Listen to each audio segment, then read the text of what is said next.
Hello everyone, তো আজকে আমি একটা হেয়ার অয়েল তোমাদের সাথে শেয়ার করব। এটা ছোটোবেলায় মা অনেক বানিয়ে দিত, কিন্তু এখন আর বানানো হয় না। তো আজকে আমি নিজে এটা বানাবো, আর এটা বানাতে যে জিনিসগুলো লাগবে সেগুলো সবই আমার বাড়ির বাগানের। তো প্রথমেই আমি নিয়ে নেব জবা ফুল আর জবা পাতা। জবা ফুলের কুঁড়িও নিতে পারো, কুঁড়িটা আরও ভালো কাজ দেয়। আমি একটা ফুল নিয়েছি আর বাকি কুঁড়ি নিয়েছি, যেহেতু সকালে সব ফুল তোলা হয়ে গেছিলো।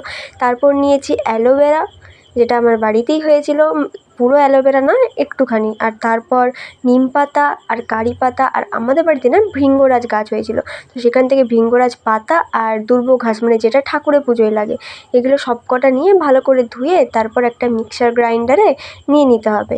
আর তার সাথে অ্যাড করতে হবে একটা কাটা পেঁয়াজ আর কালো জিরা আর মেথি। যেহেতু মেথি আমার কাছে গোটা ছিল না, তাই গুঁড়ো মেথি গুঁড়ো দিয়ে দিয়েছি। আর ওপর থেকে সর্ষের তেল দিয়ে এটা মিক্সার গ্রাইন্ডারে ভালো করে মিক্স করে নিতে হবে। তারপর একটা প্যানে নারকেল তেল দিয়ে সব ওই মিশ্রণটা দিয়ে অনেকক্ষণ ফোটাতে হবে। দেখবে ফেনা ফেনা হবে, কারণ দুর্ব ঘাস আছে তো।